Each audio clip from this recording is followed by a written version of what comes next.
Ooh, that was pretty good. High Finesse, Laid to Rest. That's the name of that particular little epic ballad. Probably coming to a preview or a trailer for a movie soon. It's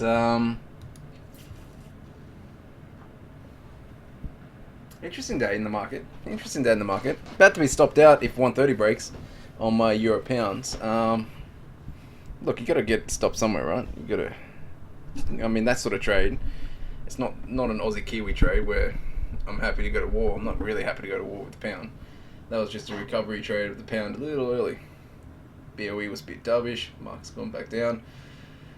One trade working out for me though is the long DAX that we got into last night, but obviously not covering the Euro pound losses.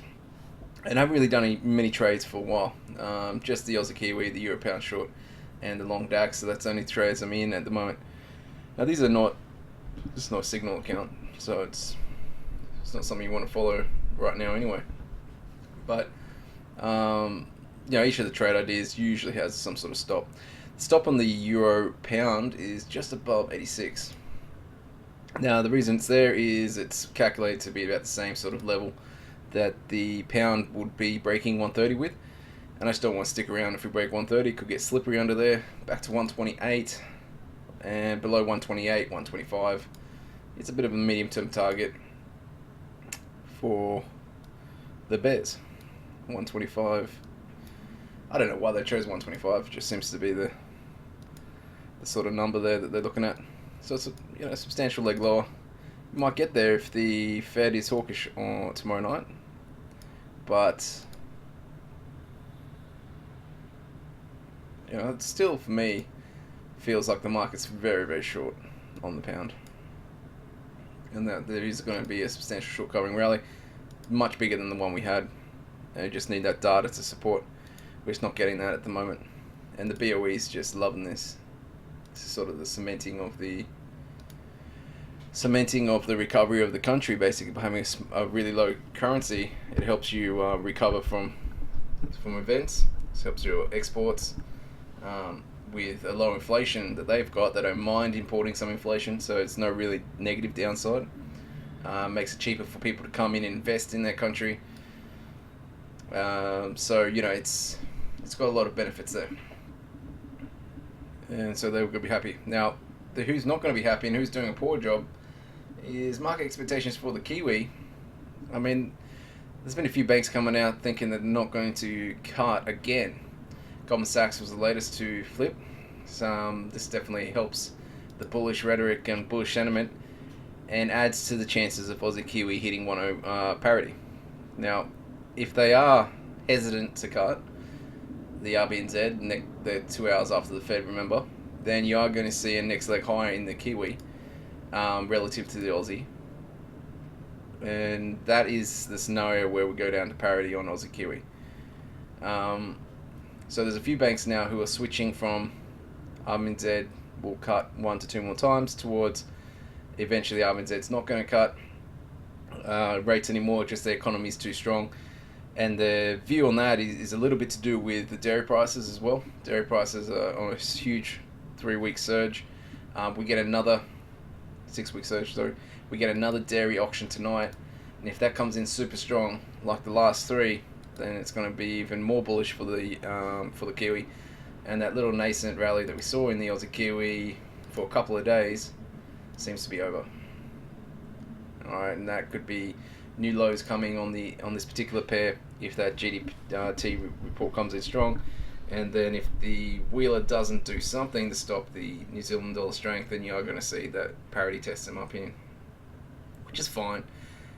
I don't mind a little bit of an overshoot there. I'm not too happy about this scenario though. I mean, this is a sort of setup where it's going probably to test parity or 98, and you might be waiting for huge intervention, sort of protection there to get out of this sort of trade. But I prepared myself for a parity test, so it's not too crazy. It's only 2 lots. Alright, so yeah, this not been a good trading week for me.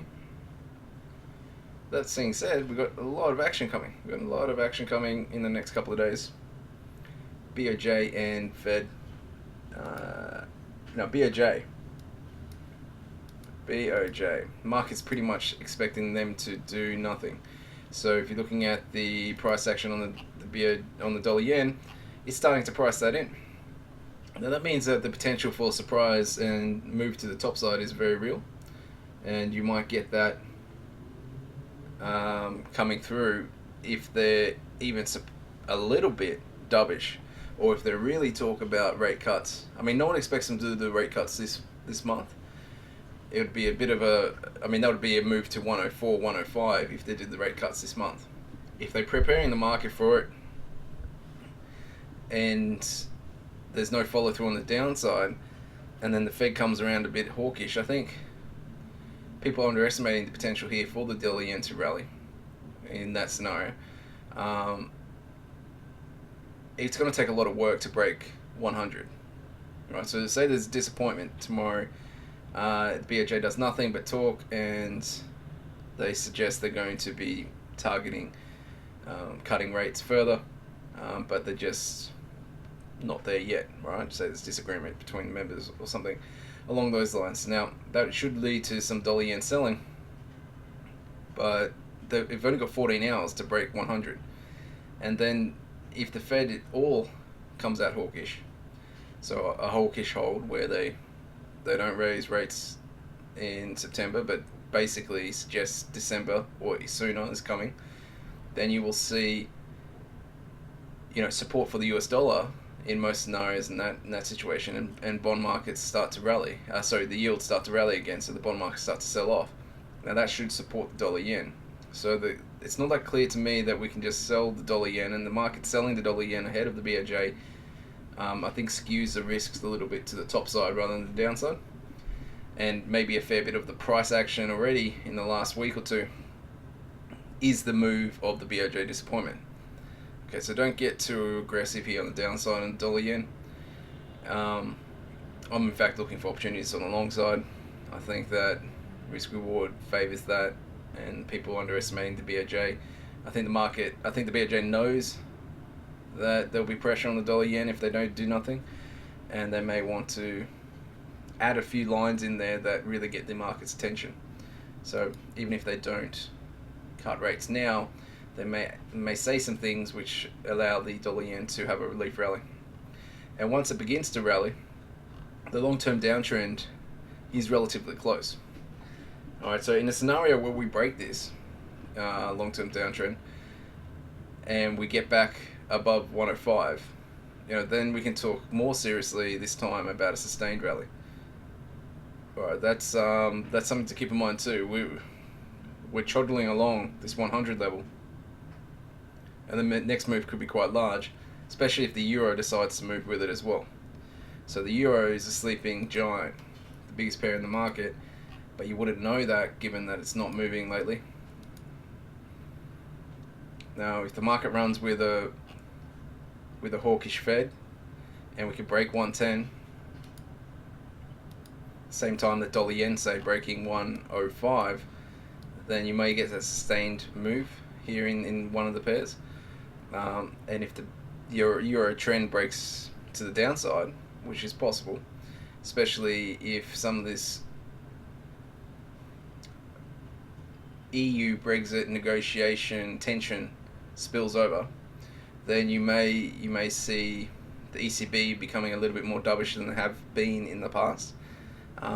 We've already got a little bit of rumours out yesterday that they're looking to extend QE, not looking to cut rates anymore, but looking to extend QE, and net that's probably going to be negative for the euro.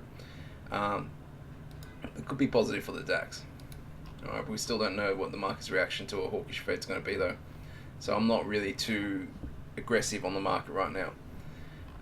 In terms of, come Thursday afternoon, come Thursday in Asian session, Thursday is really the day to trade, not Wednesday. So that's a bit convoluted, that whole little rant then. Basically, dollar yen, I think you got to be careful with this pair. You got to be careful on the short side. And the Fed is not just the easiest sell the US dollar sort of event that people were trying to make it out to be. Okay.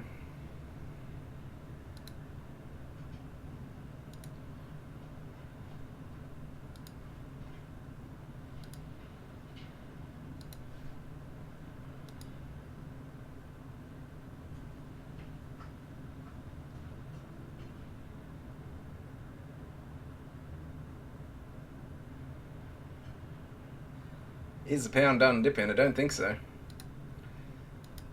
Pound will be done when it takes my stops there. XN whore. Is there a way to say that? I don't know.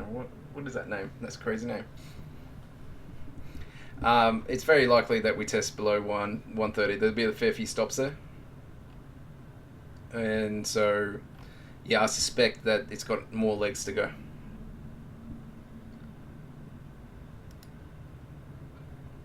But, you know, it is interesting every time a big level is tested like this, it is potential for a turnaround. So, yeah, I mean, watch it carefully. But there doesn't seem to be much sustained support there. That was a pretty weak rally on Monday. In terms of data, though, I mean, data for the pound that may start to reverse sentiment. Next week we get a fair bit of it. You've got Carney speaking on Friday.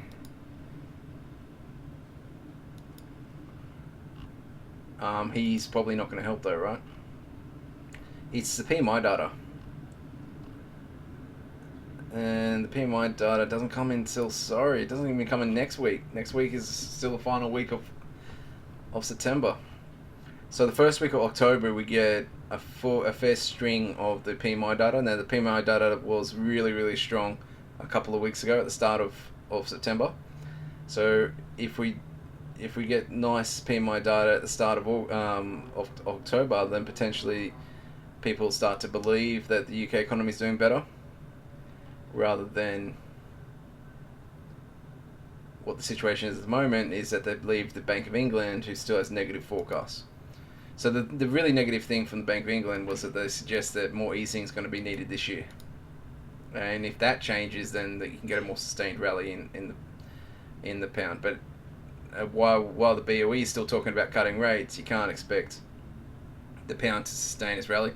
And if the BOE is not responding to the data, then it's hard for us. But if the data remains good for a couple of months, maybe they start to respond, take their foot off the gas. So perhaps we were a bit keen on the first month's data. It was exciting though at the time, that particular rally.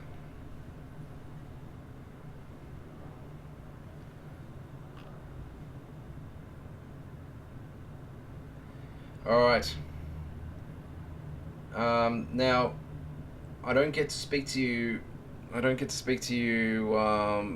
Before the BOJ, so I'm going to go through a little bit of BOJ research, just so you understand the things that are in play. Now we did look at yesterday. I think we looked at Nomura. I'm not sure. Can't remember right now. We will look at a couple of different banks' views on dollar yen and the BOJ event. Hopefully, I'll get you a Japanese bank as well. Just because Japanese banks are probably a little bit better than us white guys trying to view Japanese politics and institutions.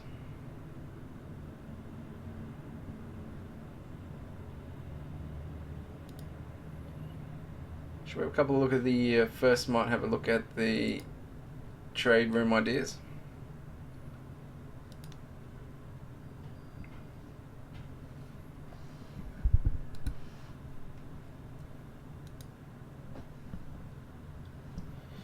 FX stash. Aussie yen short. Jesus. Why?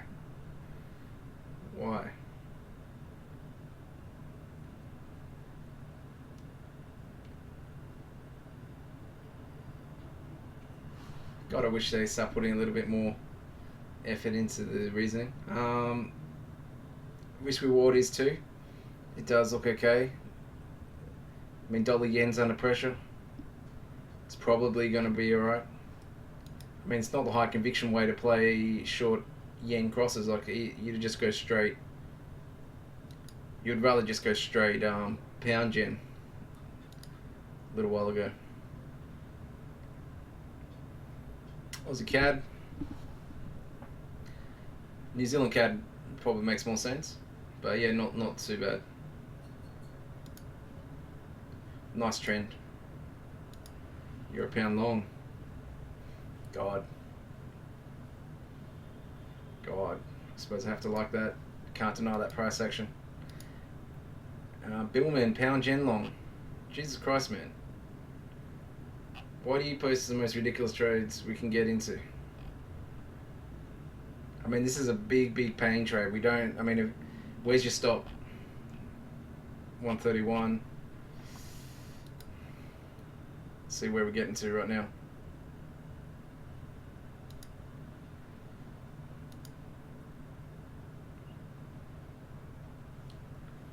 Yeah, I don't mind pound yen as a way to play a dollar yen rally. It will move faster, and a big part of the pound's rally is involved with dollar yen. So if the pound yen can rally, that does help the pound. This is a little bit ambitious though, and the stop is pretty tight, but the risk reward is pretty good. All right, but the trade idea needs to be around about why is it going to rally. It should be the combination of that the BOJ is going to be more dovish than expected, and that the Fed's going to be trying to calm the bond markets, leading to a risk-on rally, leading to the pound yen, euro yen, Aussie yen rebounding. But yeah, I mean, it's an idea to keep looking at potential bottom picking on this pair, but if the pound breaks 130, it could get a bit slippery just in the next 24 hours. So you just got to survive really into the BOJ, and then it's a bit of a gamble into the BOJ. So there's a fair few contingent things here. I would personally wait for the market to show some signs of bullishness post the BOJ, and then hop into to an Aussie yen or pound yen sort of trade.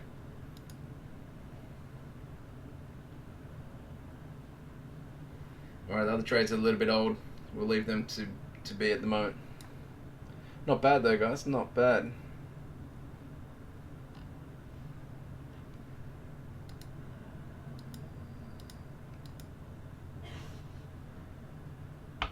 Okay, so Bank of Mitsubishi.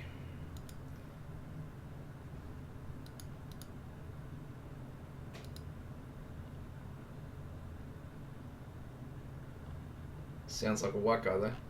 Nah, it's alright. Getting a bit racist here in this stream. No, I'm just saying there's the old saying that the best traders are definitely not for the yen. That you do want to go and talk to the Japanese rather than try and make sense sometimes of what we get, which is a little bit less.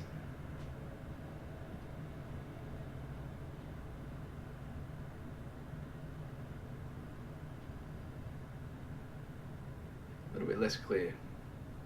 They definitely do. They dance to their own beat of the drum over there. They don't. They're not playing the same game that we play. Like, I haven't looked at Ichimoku Cloud for ages. Probably should look at some Ichimoku Clouds at some point. But like, literally, if you're trading dollar yen a lot, then you should be looking. You should know, like, the back of your hand, like the 200-day moving averages. You should know where the clouds are in the Ichimoku.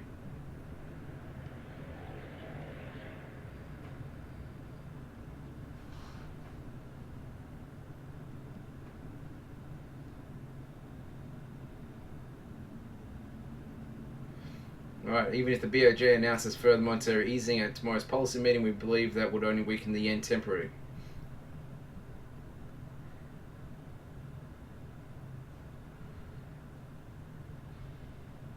We still see risks skewed to the downside for the US yen ahead of the upcoming US presidential election.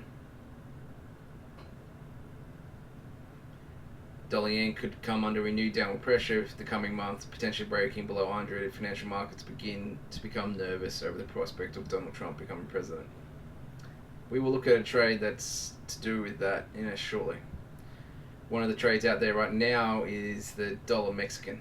Mexican's getting smashed because potential for negative economic consequences if Trump becomes president in their relationship with America. So with his poll odds increasing, then you're seeing the Mexican peso basically gets sold. Its relationship to his poll numbers at the moment, and just beyond that, it's also the weakest currency in the world right now, the Mexican peso. So you're coming at a really nice level to get involved in a trade which makes money if Trump doesn't win. So while spot market's a little dangerous in that game, you can use an option to get involved in that trade. We'll have a look at that shortly.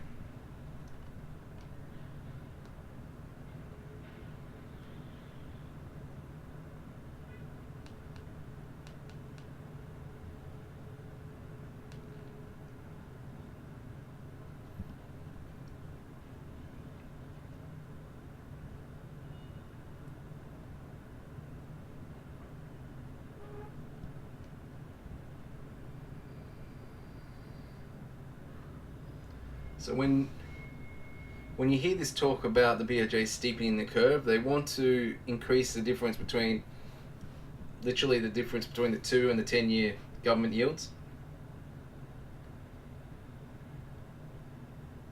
At the moment, it's been grinding lower to just 0.25, nearly zero recently. And so they do want to focus on this short-term yield, spike it back higher, hopefully increase the dollar yen rate with that, but making it more expensive to hold yen.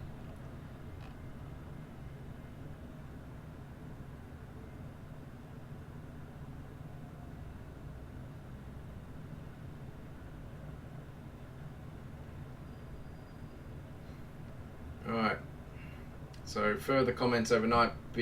Former BOJ board member Sayara Sharai stated chances are high that BOJ chooses rate cut over more bond buyers, which is what Mark's been talking about really.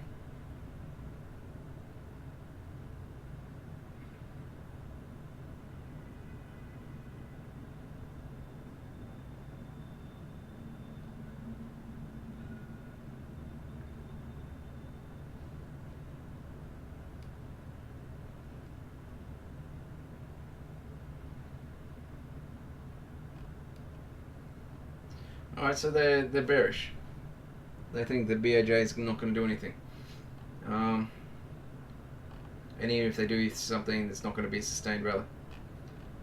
Let's oh shit.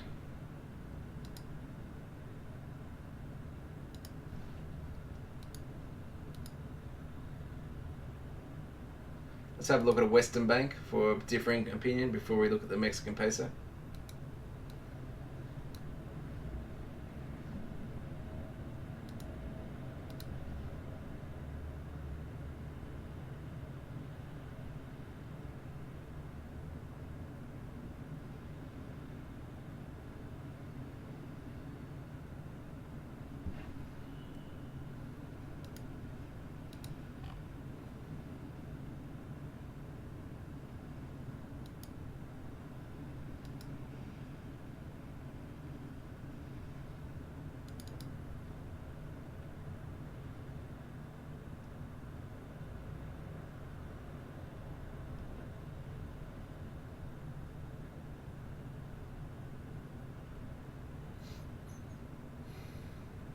Alright, so Goldman's had some ridiculous targets on the dollar yen.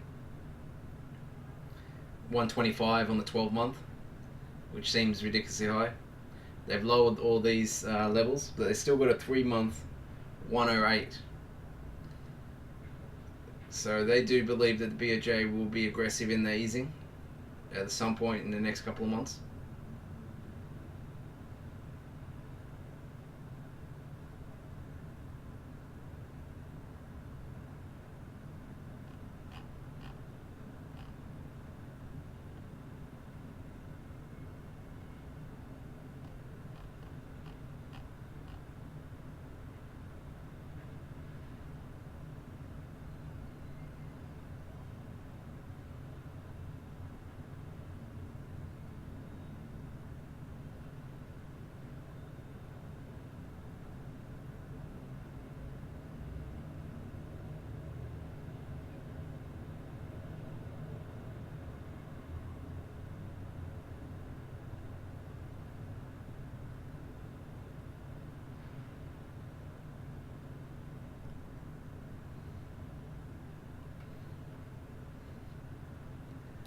The likely outcome between scenarios A and C: inaction or inaction coupled with bear steepening rhetoric. And I think that's what we're going to see here tomorrow. Inaction with bear steepening rhetoric. And so they suspect dollar yen's going to fall sharply.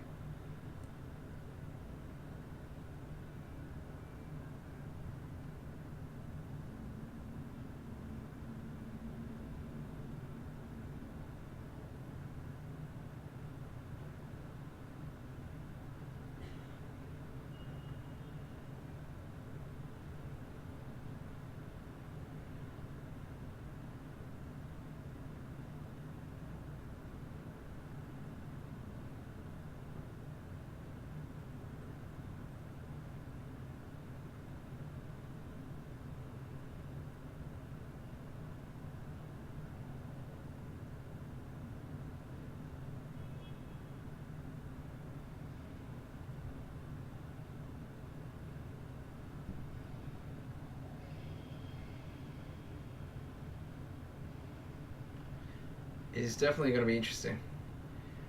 They do see there's a chance here of a rally if they really talk up rate cuts. I don't know if we're going to see that.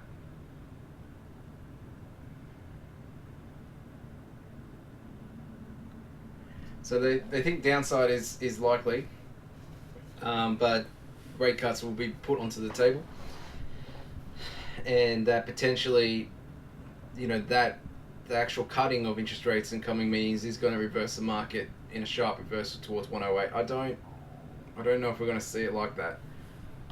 I suspect that tomorrow we won't break 100,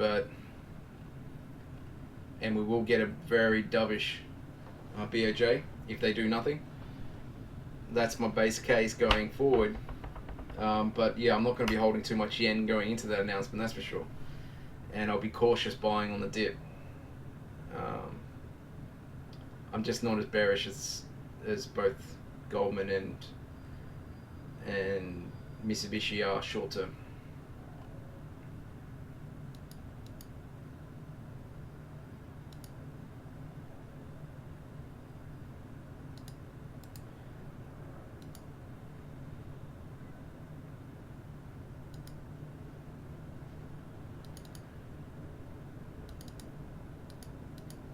Just a little market check before we go and look at more data.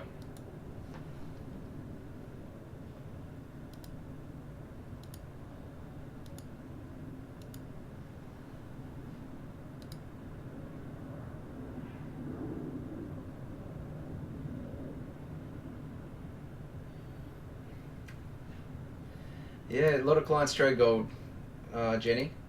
Spider Sense tells me we're going to take stops below 1300. I don't really want to try and buy this dip. Alright, so gold is under a little bit of pressure.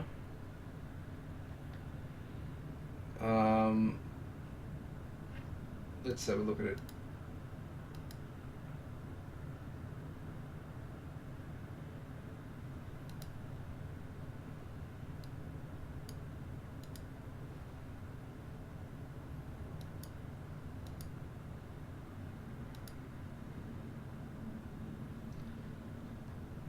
Yeah, I wouldn't be comfortable being long just now.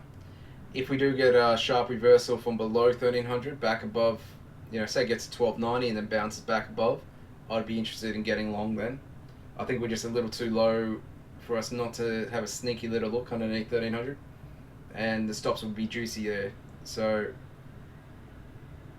I think it's fairly surprising the market's reaction in the last couple of weeks to the stock market sell-off.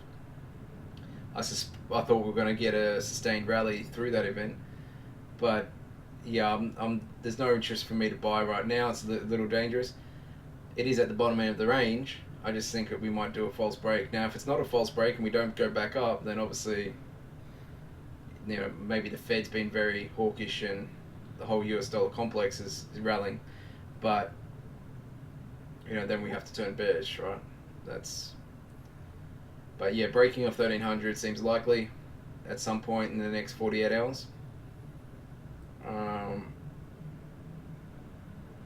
And so yeah, I think the longs are sweating. you can always tell, right, who's in trouble. The pound buyers are sweating. The Aussie Kiwi buyers are sweating. The market's not nice, right? It just doesn't turn around because everyone wants it to. So I think that a lot of people are caught long on the gold as well, and just hoping that the range continues, and then everyone naturally has their stops at 1300 or just below 1300.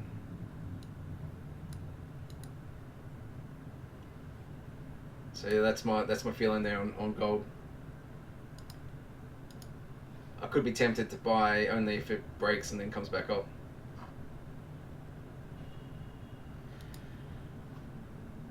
Yeah, not too much action here. I thought I'll just check in on pound actually, see if it broke 130. Hasn't just yet. Still alive. Still alive. We've got to be getting close.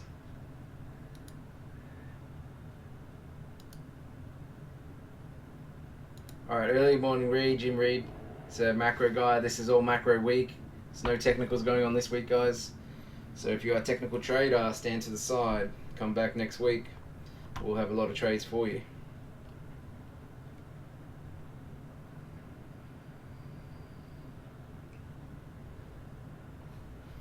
Alright, tomorrow's going to be a bit of a Hollywood day in the markets with FOMC conclusion and the BOJ meeting. As a reminder, Deutsche Bank thinks they will refrain from adding more stimulus this month.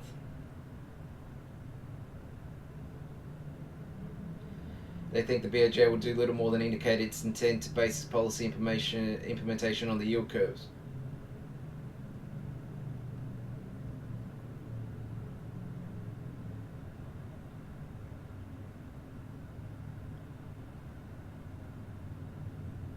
Yeah, we've got to see if it's a false break, Jenny, on gold. I mean, gold's pretty tricky like that, right? It doesn't clean break that easy and just go down to 1250. I wouldn't be selling on the break. I mean, a lot of people might be, but I wouldn't be selling on the break if it's because of the Fed. There's a few things in play there: risk aversion and also just if there's the demand underneath 1300 once everyone gets stopped out. What's my view on Euro pound? It's going high. It looks pretty strong at the moment. Stop it, Potter. Stop trolling me, man. I'm not going to look at oil. We looked at everything. Oil, the Algiers meeting, the OPEC meeting on the 27th has become a bit of a talking point, but it's likely that it's not going to be a main event type of meeting. It's informal, so they can't have an agreement there. They may fast track a new formal a meeting though if there is agreement made, but I wouldn't go into that sort of meeting expecting an agreement. So Venezuela saying that they're close to an agreement does not make me comfortable. Venezuela's talking their book, right? No, I wasn't saying troll, man. I can't jump onto every pair right now. We're trying to focus on the BOJ, mate. We're trying to focus.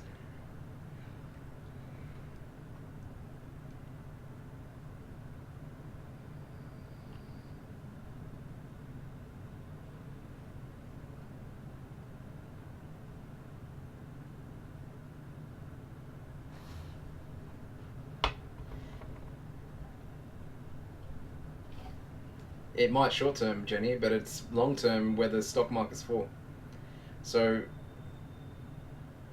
if there's a bond market sell-off because the market's gone very hawkish on the Fed, then at some point gold's going to get support as a safe haven. Now, when that happens and what level of support comes through and whether it can overwhelm the US dollar strength in that environment, it remains to be seen. But we did see in the last bond market rally, when Friday when it crashed, 2 weeks ago. So when there was a big move in the bond markets there, gold didn't hold up. Gold fell on that day. So short term, we can suggest that gold will fall if it's a hawkish Fed, even if stock markets, semi crash for 200 or 300 points. But yeah, at some point, at some level of risk aversion, at some level of market downside, gold starts to become in demand, at stronger levels. So you just need to spike up volatility to a certain level, and then gold does well. Right now, gold, if the stock's only fall 300 or 400 points, that's fine. Gold will fall with it. But if stocks fall 2,000 points, I'm talking to Dow here, then gold will start to be well supported, similar to how it was in the GFC.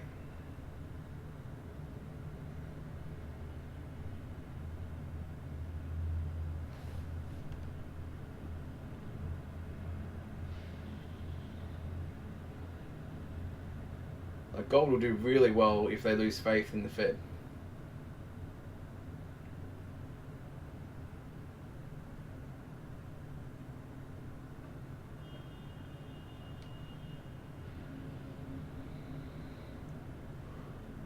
Yeah, so actually they're talking about this. OPEC's General Secretary General suggested there could be an extraordinary meeting between all ministers if a consensus is met at the informal meeting next week. Okay.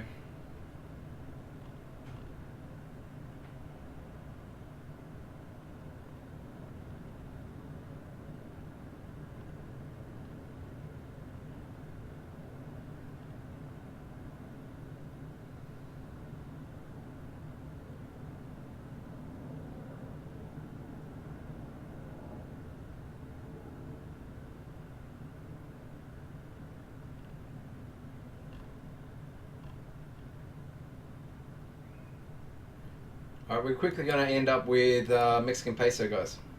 Mexican peso. Alright, so this is a trade that I looked at earlier today.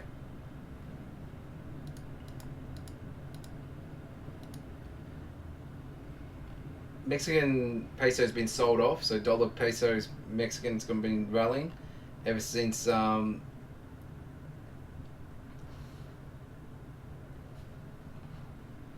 Trump started rising in the polls. In terms of where we're at on the, we'll read the top bit. It's really, really cheap short term. Let's bring it up.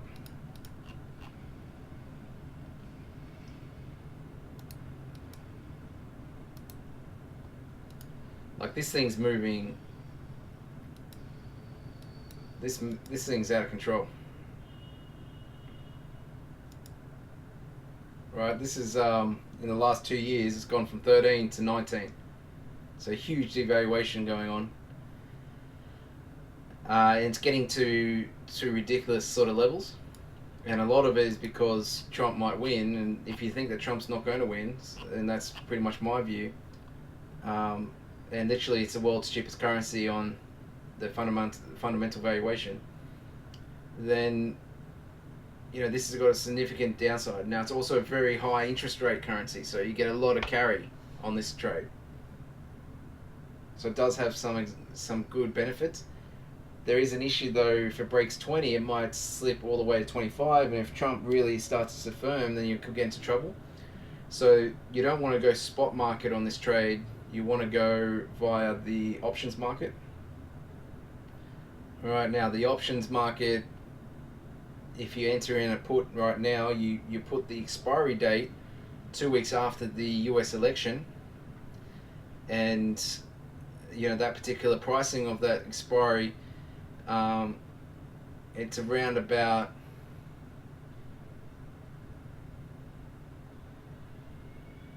$400 pips in normal terms, or 350 pips in normal terms, which may sound like a lot, but we're going for 1,000 sort of pips in this particular trade. 1,000 to 1,500 if Trump doesn't win. So that's the sort of movement. The market's moved 600 pips in the last 2 weeks against the Mexican peso. So that's not that crazy, and it's up like, it's up literally. It's been sold off in our world like 4,000 pips in the last 12 months. So the potential for 1,000 to 1,500 pip reversal here is not that crazy. All right, especially if it looks like Trump's going to lose the election, you should see that come back down. So an option on this particular pair is the way to trade it. It's a little expensive because volatility is picking up.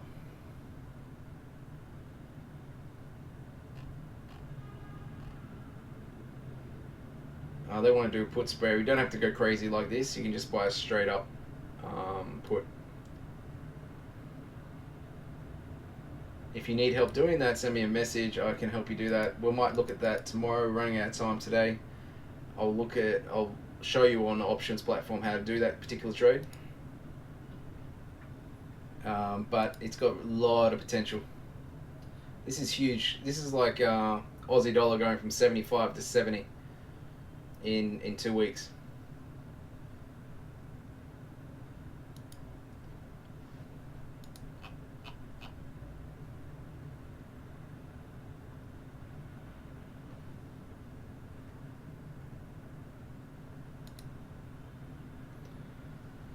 So alright guys, let's see how the BOJ goes. After the BOJ tomorrow we're going to be talking Fed. So we will we'll move. I'll give you a wrap up of what the BOJ's done. We'll talk about dollar yen's reaction, and then we'll try and get a game plan going on for the Fed tomorrow at 9 GMT. So we'll see you all then. Today's been mostly focused on the BOJ. Tomorrow we're mostly going to focus on the Fed. Hopefully I've covered the BOJ enough that you know what the market expects. You can sense why there's been some selling pressure. There's no real consensus that they're going to do anything this month. I suspect the market's already priced that fair bit of that in though, so don't be too aggressive on the downside. And the potential here, the big move potential here is to the top side. If you have any questions, send me a PM. Any particular pairs I'll happily have a look at. Other than that, trade safe. It's going to be an interesting 48 hours.